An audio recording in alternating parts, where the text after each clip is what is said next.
नमस्कार मंडळी, आपल्या श्री किचनमध्ये स्वागत आहे। जसं की मी मागच्या व्हिडिओमध्ये बोलले होते तुम्हाला वेगळ्या प्रकारचे लाडू बनवायला आपण बनवणार आहोत। बेसनाचेच लाडू पण पाकातले लाडू बनवणार आहोत। त्याच्यासाठी लागणारं साहित्य पाव किलो बेसन पीठ आणि मागच्या वेळेस पण मी तुम्हाला बोलली होती की चण्याच्या पिठाला साखर जास्त लागते, तर ही पाव किलोपेक्षा जास्त साखर आहे। थोडंसं तूप लागणार आहे। तळण्यासाठी आपण तेल किंवा तूपही यूज करू शकतो, मी तेल यूज करणार आहे। आता आपण चपातीच्या कणिकसारखं कणिक भिजून घ्यायचं आहे, पण चपातीचं थोडंसं पातळ असतं, याला थोडंसं घट्टसं भिजून घ्यायचं आहे, पाणी घालून भिजून घ्यायचं आहे।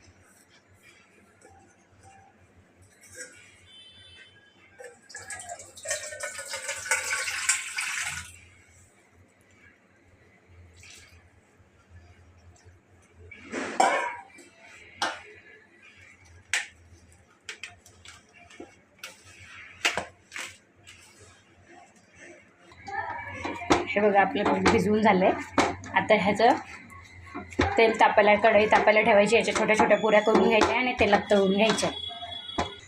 कढई तापायला ठेवले, तेल घालून घेऊया तळण्यासाठी।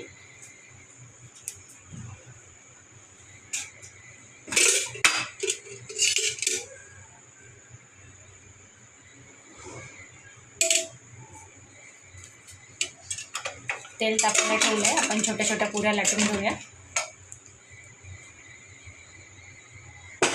याच्या पुऱ्या लाटून घेऊया तळण्यासाठी। अशी छोटी छोटी पुरी लाटून झालेत, आपण आता तळून घेऊया। तेल थोडंसं तापले, तळायला घालून घेऊया। त्यांना मस्त असं व्यवस्थित दोन्ही साईडने तळून घ्यायचं आहे।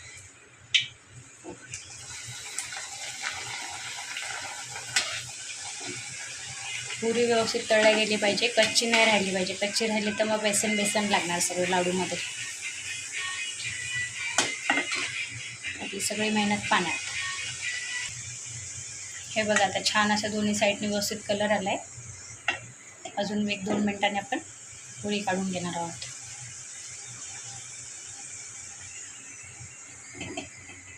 पुरी थंड व्हायला काढून घ्यायचे, बाकीच्या पण पुऱ्या तळून घेऊया।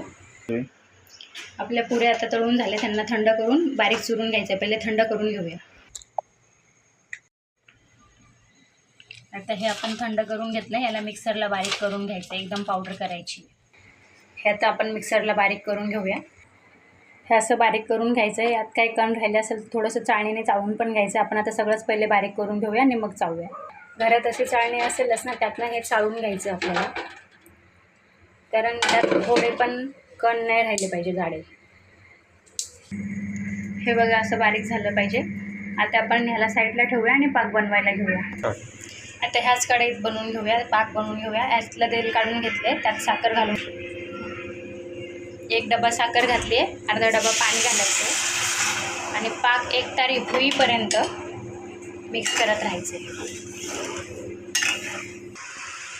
पाक रेडी होण्याआधी असा फेस, म्हणजे पाणी आटण्यासाठी असा फेस रेडी होतो आणि नंतर मग हळूहळू पाक बनायला रेडी होतो। पाक रेडी होत आला आहे, 2 मिनिटासाठी रेडी झालं की आपल्याला पिठात ओतून घ्यायचं आहे। त्या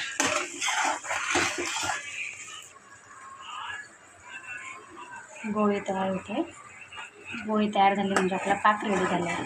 अजून तुम्हाला जर पाकाची एकतार झाली कशी समजत नसेल तर असं प्लेटीत थोडंसं पाणी घ्यायचे, थोडंसं पद्धतीने हे टाकायचं आणि अशी गोळी तयार झाली की समजायचं आपला पाक रेडी झाला। हे बघा आपला रेडी झाला आहे, तर आपण ओतून घेऊया। हे आता आपण याच्यात रेडी ओतून घेऊया।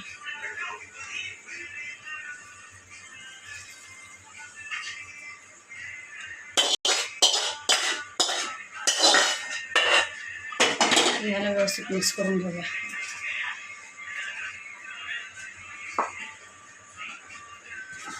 जर तुम्ही घरची चण्याची डाळ, चण्याचं पीठ वापरत असेल, म्हणजे ही दुकानची, विकतची, शेतातली अशी असते ना, शेतातली ज्यांच्या असेल तर त्यांना पाकासाठी पाणी जास्त लागणार, कारण घरच्या डाळीला पाणी जास्त घेतं आणि दुकानच्या डाळीला कमी पाणी लागतं त्याच्यासाठी। हे आपलं सगळं व्यवस्थित मिक्स होते। झालं, थंड झालं की आपण लाडू बांधून घेऊया।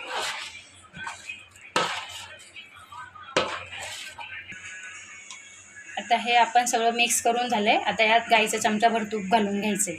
त्याला मिक्स करायचं आहे जेणेकरून छान अशी टेस्ट येते. तर हे थंड झालं ना, मस्त लाडू बांधून घेऊया. ह्याला थंड, हे बघा आता हे थंड झालं आहे. आपण लाडू बांधून घेऊया. मस्त छान असे लाडू बांधून होत आहे. असे छानसे लाडू बांधून घ्यायचे. हे बघा आपले आता सगळे लाडू असे छानसे रेडी झाले आहेत. हे बघा असे छान लाडू रेडी झाले असतात. पॉलिश आणि अनपॉलिश डाळमध्ये फरक आहे. दुकानची डाळ म्हणजे पॉलिश असते आणि घरची डाळ म्हणजे अनपॉलिश असते. अनपॉलिश डाळीला पाणी जास्त लागतं पाक बनवताना आणि पॉलिश डाळीला कमी लागतं. त्याच्यासाठी जेव्हा आपण पाक बनवाल तेव्हा थोडंसं पाणी जास्त घाला. व्हिडिओ आवडल्यास लाईक, शेअर, कमेंट्स आणि सबस्क्राईब करायला विसरू नका. मी बनवले ह्या पद्धतीने लाडू बनवून बघा, तुम्हाला नक्की आवडेल.